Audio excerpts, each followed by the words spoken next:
Kada. Hi, my name is Ray Mark. Some of you know me as Sifu Mark. I've been making videos for a very long time. In fact, my son just recently found some old footage that was made before even CDs and DVDs were out back in 2000 of me making martial arts videos. But anyways, I've been studying the martial arts since 1993. I started with Wing Chun, and in 2001, 9/11 happened, and I began to be interested in the Israeli arts. It took me till about 2009 before I actually became an instructor in Israeli martial arts. And then in 2011, I got certified under Nir Man, and just recently became a black belt under Nir Man CT 707. But I've been teaching self-defense for years and years and years. So what I'm doing today and what I'll be doing is in the future is putting out a series of videos, self-defense videos from the basics to very advanced techniques. This is part of an effort to develop a Krav Ambassador program. So what Krav Ambassador is we want to be able to bring together different people in the martial arts and help them to find the people, the good guys in training. So we can recommend people in training. I saw we got to meet and train with a lot of great people at the FEMA conference this past year. And my plan is to be involved in FEMA. That's a great organization that I recommend for you guys as well. But anyways, if you are not involved in a Krav organization, you might want to get some people coming and doing some training and workshops, and even these videos. You can learn some stuff. I've had people reach out to me from karate, taekwondo, different systems, and they want to get involved in Krav Maga. I've done instructor trainings before, but this is my biggest attempt, I should say. And I'm also very happy to announce that Cameron Davis has partnered with me in developing a tactical program and weapons program for Krav Ambassador and for APLEA Combatives. So my system, APLEA Combatives, is kind of a eclectic system, which I'm actually the head of, right? I'm the head of the system, but basically it's an eclectic system that has Kung Fu, Krav Maga, and Combatives. And Combatives is pretty much anything that doesn't fit into those other two categories. But I had an opportunity to train with Wingate this past year, and I'm very grateful for that, and my plan is to continue to train with them. So, but anyways, I want to show some of the material that I have in our organization. So those of you who are familiar with APLEA Combatives, you'll recognize a lot of this material, but those of you who are watching for the first time, these are just suggestions, all right? These are things that if you like it, you can put it into your system. And if you want to get more training, I'm available to come to you and help you, or you can come to me and we can develop a relationship, a training relationship. And I also, like I said, I have a whole team of guys that would love to come and be a part of this and help your school bring it to the next level. So anyways, let's start talking about basic techniques, okay? There's a lot of blocks, okay? Now I've been to different I've trained under several different Krav Maga instructors, and typically in Krav Maga, there's not many blocks, okay? Because the more blocks you give somebody, the more problems, right? But what happens is that Krav Maga is it's different based on the body types. If you're a very tall person, your fight is gonna be different if you're a short person.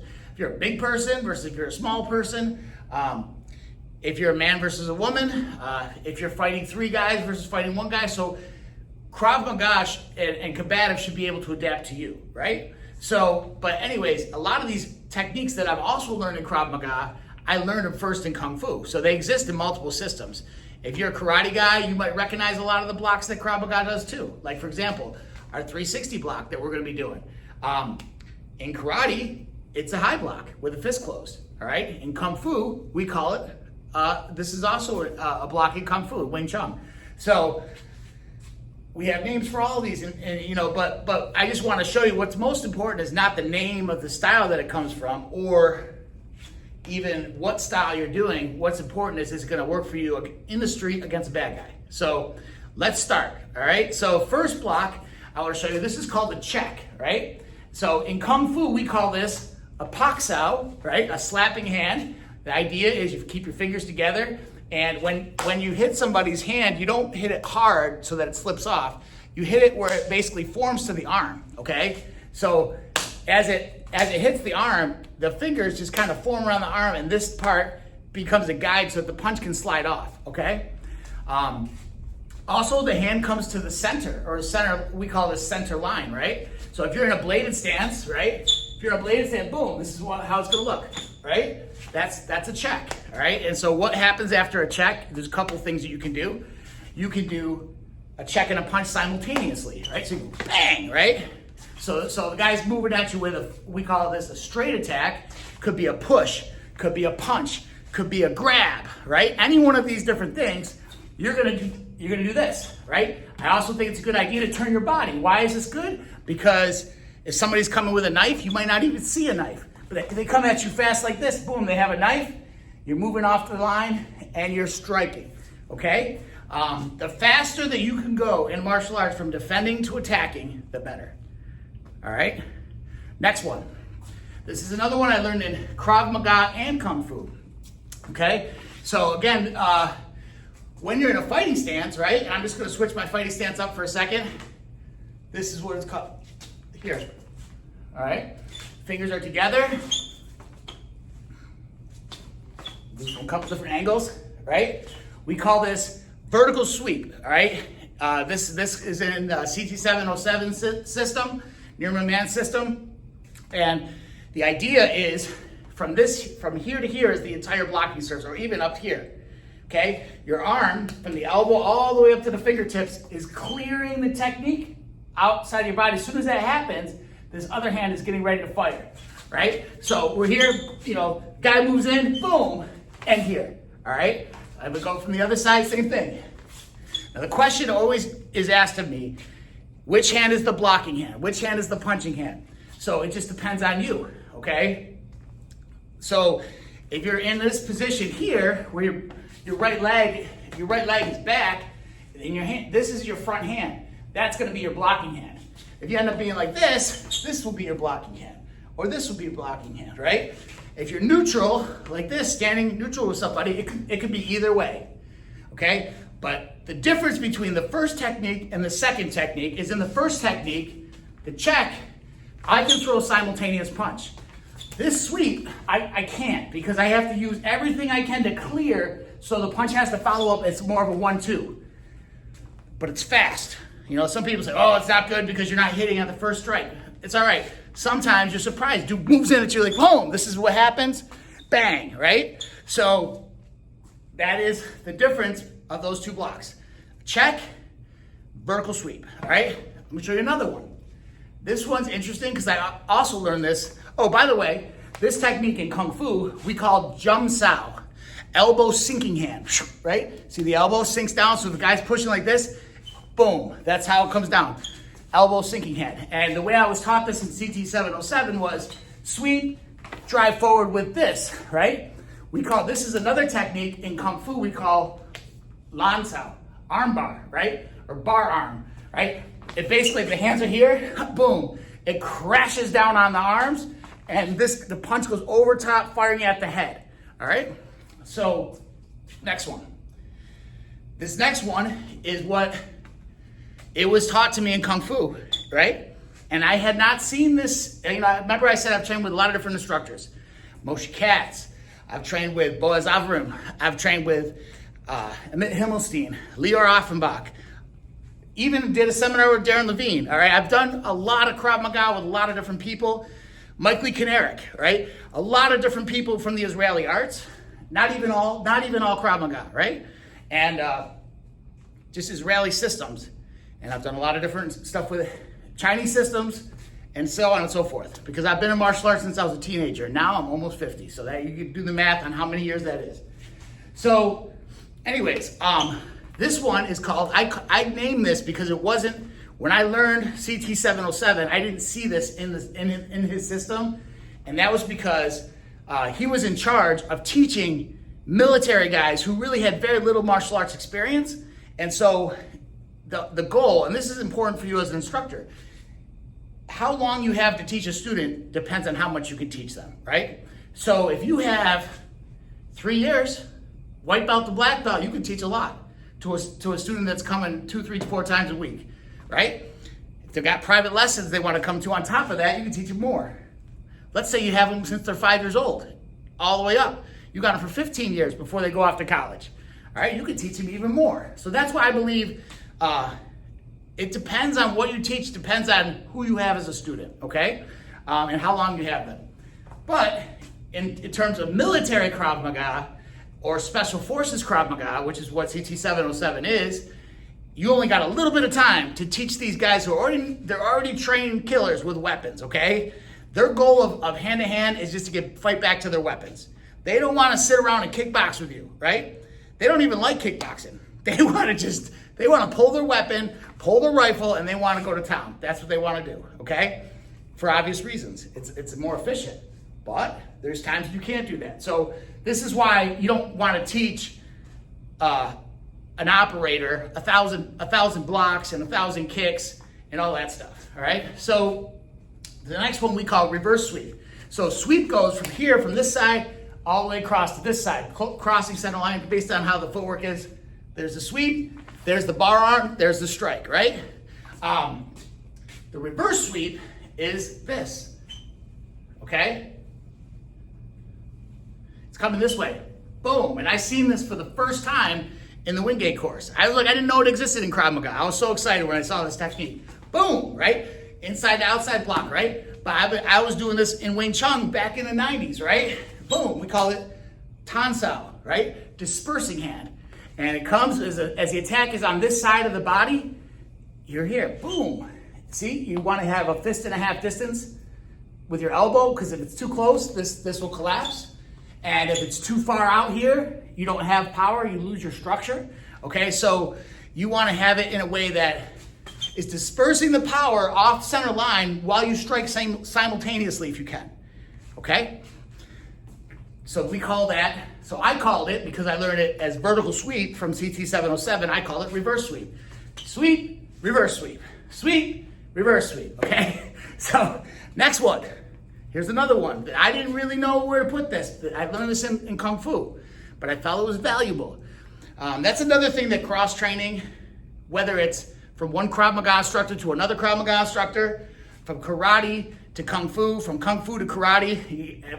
Some of you might have seen the new Karate Kid movie. They say 2 branches, 1 tree, right? I love it, right? But when you cross-train in other systems, obviously the most common cross-training in modern martial arts fighting is BJJ, Muay Thai, BJJ. Muay Thai, BJJ, right? But even you could do BJJ, Brazilian Jiu-Jitsu, wrestling. Brazilian Jiu-Jitsu, wrestling. And by having 2 similar systems that are different, you're gonna pick up more information, okay? Now, I also believe, I agree with all of the classical martial arts guys that how much time in your life do you have to master stuff? If your plan, like my plan, is to be studying martial arts until the day you die, then go for it. Guess what? I got Cameron. What Cameron knows that I don't know, he's a great Brazilian Jiu-Jitsu guy. All right? I'm a Brazilian Jiu-Jitsu novice, okay? Not only that, I don't even like getting on the ground, okay? But I do have a ground survival program, so the cool part about Krav Ambassadors, you're gonna get to learn both, okay? My son has a background in wrestling and MMA, all right? And he's done some stand-up stuff too, and he's fought MMA with Army Rangers. So, so here's the next one. If you've ever been in Wing Chun, what does that mean? If somebody comes to you, like this, boom. This is a natural reaction. Hands come up, right? But how we do it, turn, right? Turn. Kind of like you're turning a door handle, right? Elbow's coming up. Where does the elbow come to? It comes level with here. Boom. If I don't move my body, here. If I move my body, it's more accentuated. All right? If I do it from the front, do it from this side. What is this for? So when I started learning Krav Maga, I came back to my original system and I was like, is there a place for this in Krav Maga? And I answered my own question, yes, there is. And here's the place for it. If your hands are low, okay, and the bad guy's hands are up here, that's where it is. That's the reaction. The natural reaction is to come up, right? High block, you know, from karate or taekwondo or different systems. The problem is, if the hands are coming down like this from a higher position, you're not going to have the strength to push the hands all the way up. So that's why this is a soft block, but it's upwards, right? Boom. We call this block a wing arm block. I couldn't think of another Krav Maga name for it, but in Kung Fu it means bong sao. The name is bong sao, wing arm, because it looks kind of like a bird wing, right? All right, not a chicken wing. People always like chicken wing arm. No, it's not chicken wing. But the idea is that the elbow and the shoulder should be the same height, not like this. And the block starts on this part of the wrist and rolls to this part, across. As the punch comes in, you basically, a lot of these techniques in see, this is the reason why Kung Fu, besides the fact that this is what I trained, the reason I bring Kung Fu and Krav Maga together is because Krav Maga is a lot of hard, aggressive, external system, right? Wing Chun has aggression and external striking and stuff like that, but it's also a soft system. It has blocking. Wing Chun was developed by a woman, okay? Those of you who've seen the movie Ip Man, those of you who've seen Bruce Lee, these people all learn Wing Chun, okay? What my Kung Fu system. And there's different types of Kung Fu, okay? Just like there's different types of Krav Maga, okay? I will take this point to talk about one more thing. So we've covered the basics. Check. I told you can do check. You can check and turn. You can just check here. You can check and turn or shift, and you can check and strike at the same time. Sweep, right? When we do the sweep, the problem is this is a passive movement, not an active movement. So I have to follow up with an active movement of a strike. So this is a 1, 2, 3, right? 1, 2, 3. Then you start going 1, 2. And you start going 1, right? Sweep, you gotta make sure you clear first. Drive, strike. Third one, reverse sweep, right? Fourth one, wing arm block. For coming up underneath, all right? Next one, low, right? If a guy is coming at you, boom, charging at you, right? This is like a check, but you're driving this down low. In Kung Fu, we call this gum sao, push down, palm push down, right? But basically, this is for drive. You could take someone back of their head, boom. You could also hit them. But this is more of a guiding than it is. So the same check that goes here can go low. It can also go high, right? We learned that in the first Kung Fu form called Silam Tao. All right. Next. Finger strike.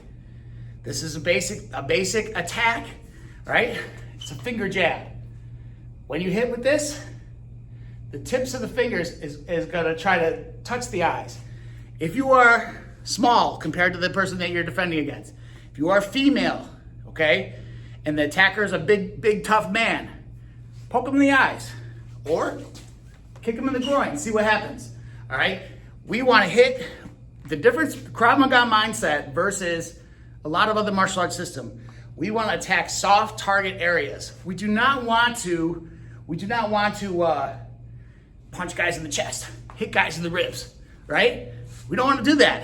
We don't want to I don't really want to kick guys in the shins, right? I don't really want to stop kicks to the legs necessarily. Unless you're talking about sparring or you're talking about a situation where you can't cause major damage, maybe that's what you want to do. But for the most part, again, how much time you got? Most basic kick in Krav Maga is the groin kick. That's the first kick you should teach everybody. After that, you got more time for that, you should teach a front kick, like a front push kick. If you got more time than that, you can teach a side kick. Got more time than that, round kick. Got more time than that, you can start teaching leg checks, where your hands are up here doing this and your legs are defending the legs. All right, that's, in Kung Fu, we call that chi gert, leg sensitivity or leg sticking, right? So, next, this one. In Krav Maga, Krav Maga has a name for this, okay? Grandmaster Abi Abbasidin said there used to be 7 blocks for this. 7 different angles, okay? I don't know which, I might not be doing it right, but now there's 4, okay? And when I learned in CT 707, I learned as 2, but I learned the other 2 blocks in a different way. So in CT 707, we did this: high, low, high, low. You're protecting all 4 corners, right? And then of course we learned this one, and of course we learned this one. So according to Grandmaster Abacedin, these are all part of the 360 block. 360 block, 360 block, 360 block, 360 block. 4, okay? Knowing how many different blocks are on the 360 block will help you to teach as a teacher and also help you learn as a student. I'll give you another 4 example. The 7 elbows of Krav Maga. So, I've already told you this. I've been accused that my system looks more Kung Fu than it does Krav Maga. I'm sorry, I started in Kung Fu, okay? I'm not apologizing for that, but I believe my Krav Maga is Krav Maga, okay? So, anyways, this technique in Kung Fu, we call this a high wing arm, and we call this a gansao, you know what I mean? Like splitting block hand, right? These are in Wing Chun as well as in Krav Maga. So I learned this technique not from the first time I got certified in Krav Maga. I learned this technique when I was a teenager, okay? And what is this technique for? Does anybody know? Circular techniques, right? Guys throwing haymaker punches, body, hooking, low shot, boom, right? This is the block, and then strike at the same time. 360 block, you can do that. Block and strike at the same time. Boom. All right? So it's for also things that are coming out of your periphery. So let's say I'm standing here, right? And the guy is here at an angle. He's coming this way. Boom. That I can defend this way because he's not straight on with me. So there's 2 different types of attacks in a standing situation that you got to worry about for Krav Maga: straight attacks and peripheral or angle attacks. Okay, so those are the 2. That covers both of them. There's other stuff too. I got more blocks than that, but I just want to show you some of them, all right? And for those of you who've been hardcore Krav Maga your whole life, some of these might be different. This wing block, right? So that was the other one we did, the wing arm block. What's happening with the secondary hand? So the first hand is turning up like this. The second hand is here. Why? This is your first layer of defense. This is your second layer of defense. So if this one compromises, my other hand is right there. Okay? So you always have that secondary hand. So I'm trying to think if there's anything else for hand techniques. There is, but eye strikes, right? There's a lot of things we'll get into with, like, I throw a strike, the guy defends it, boom, I come with the other one, right? We call that transitioning blocks, right? Where one relieves pressure on the other. That stuff that's very advanced. It's very, you're not going to use it all the time. This is one thing I heard Grandmaster Moya. I never got a chance to meet him. I got to meet his son, William Moy, who's now the Grandmaster of the Moya family. But Grandmaster Moya used to say that the simpler techniques you use them more often, and the ones that are advanced, very, very rare. So if you think in terms of the 3 open hand forms of Kung Fu, the first form, all the techniques in there, you're going to use a lot more than the ones that are like this. This is one of the things in the 3rd form. One here, relief pressure, boom, right? Elbows, that's what we're getting to. So you guys see, this is the problem when I'm doing a videotape with myself. I don't have a live class, because live class, somebody will be like, you're going to talk about elbows next, right? The 7 elbows of Krav Maga. So I learned elbows in Kung Fu, right? Where did my Kung Fu teacher learn elbows? In Kung Fu, and in Muay Thai, and in other systems. So it's like, elbows exist in many systems, okay? There was a grandmaster of Taekwondo that I used to know, 7th or 8th degree black belt. He said, instead of looking at all the differences in the martial arts, look at the similarities, and that is where the good stuff is, right? So you need to learn how to do that from Krav Maga system to Krav Maga system, from Kung Fu to karate, et cetera, et cetera, et cetera, right? So the 7 elbows, all right? I'm gonna show you these in the way of Krav Maga, all right? 1, 2, 3. So I'm gonna show you again. 1, 2, 3. I'm gonna show you from that, right? 1, 2, 3. All right, so elbow, boom, to the face, Elbow could also be to the face or under the chin, right? Elbow coming down, this could be on the back of the neck, right? Hand open, hand closed, it doesn't really matter, okay? The next three, to the back, right? One elbow, short elbow, full elbow, high elbow, right? Short elbow, full elbow, high elbow. So the first one, the guy's he's wrapped you up, right? Bang, that's all you can do. Turn a little bit, right? And shoot that elbow to the ribs. It's not awesome, but it's better than nothing, right? What can happen after that? Boom! You go down to the groin. That's the next move. Boom, boom, right? Short elbow, full elbow. Your hands are not, nobody's got your arms, right? Somebody's coming up on you like this. You go, bang! I like to do it with a step, right? Step back, boom. Boom. All right, and then the last one is upwards. All right? So those are the three to the front, those are the three to the back, and then the one to the side. Attacker coming on the side. Come to this side, right? Where do you want your secondary hand? Not down here, right? Because what happens if you miss? You want it up, right? So that I can turn and strike, right? I can turn and follow up with punches. So those are the 7 elbows of Krav Maga. But funny story, I got to this training, in the Wingate training, and everybody's like, yeah, we know something. I'm like the only guy that never heard of 7 elbows of Krav Maga, right? I do now, though. And in fact, it was funny. I was talking to somebody just the other day. I was talking to Cameron, and he was like, and I kept saying 8 elbows. He's like, dude, it's 7 elbows. I was like, oh, yeah, I know. I messed it up. But, so that's it. That's some basics, right? Some basic blocking. When do you do which block? Just a couple more details. We talked about this one. It's when your hands are lower than the bad guys, attacking up high. Maybe you're sitting in a chair. You're springing out of a chair, right? This one, you have more distance. This one, you're closer. So what does that mean? Is that, let's say you're a bigger guy, this one's gonna work all day long, okay? Because you got a very long reach. Also, if you wanna get in, what's the goal? This is something I learned from Nir, how to score points in Krav Maga, right? We talk about points. I mean, like how the game is played, like if you play Monopoly or whatever, or you play a card game, the first most important thing is like, what's the objective of the game? Nir was the guy who taught me the objective of Krav Maga, okay? I've learned a lot of Krav Maga from a lot of other people, all right? And the objective is to stop the threat, right? Whatever the threat is, you wanna stop it as fast as possible. One of the ways you stop that threat is you defend, you counterattack, and you get to a place where you can move behind a bad guy and you get control of his head. You might start with getting control of his head from the front, be able to turn him around and get him from the back, all right? So it's very important.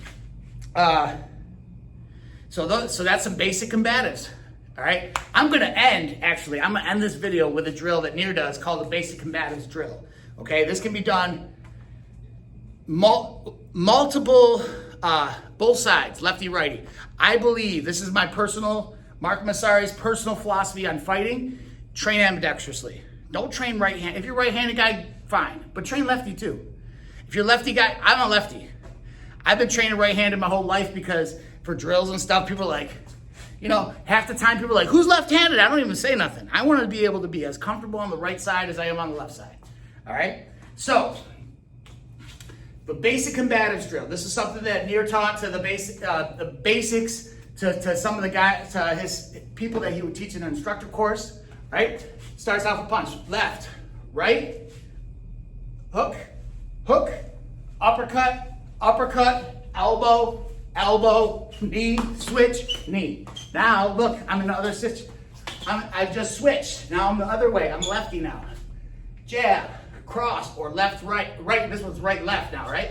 Right, left, hook, hook, uppercut, uppercut, elbow, elbow, knee, knee. All right, a couple little pointers about this. Jab and cross, right? You're gonna turn the hand a little bit. This is something that a lot of people disagree about what to do. Most important, get that punch, get those fingers closed, wrap that thumb around, hit them as fast as you can. That's the most important.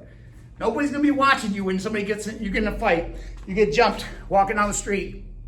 Nobody's gonna be like, you didn't turn the fist. You turned it this way instead of this way. You know, you just better hit them fast, okay? Another thing, hook, right?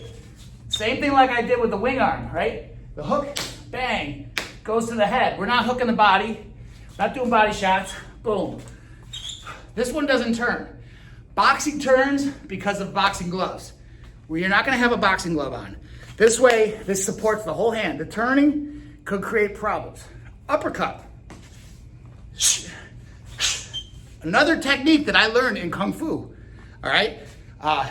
We learned this in the second form of Kung Fu, and it's Chum Q uppercut, basically. But basically, the torque is where I learned, you know, Avi talks about that in his program in the Wingate system. He says the power comes from the turning and the torquing of the whole body. It comes, look at, if you look from, if I back up a little bit, my whole base here, right? All the way up and through. That's where the uppercut, the power comes. It's not this. It's not that. Right? Bang, you're exploding into here. All right? When is the uppercut good? Maybe again, you're low, okay? You're in a chair. Dude comes here like this to grab you. You come up, bang, out of the chair, exploding. Kind of reminds me of like old school video games. They had that Street Fighter. Dude, he was like, remember that? But you're not doing that craziness. You don't want to overextend your technique, because every time you overextend, you've lost power. Your base, your core, everybody heard about that core strength. Your core is where all your power comes from. Also, another Kung Fu principle, your roots. This is the roots of your tree. This is your core. Everything in the fight should come from your roots into your core, out into your hand, okay? Whack, right? Everything's together. You're not just swinging the punch. Everything happens together. The body works together. All right, my name is Murray Mark. This is all I got for today. Basic combatives. Ready? Feet together. Kada. Krav Maga.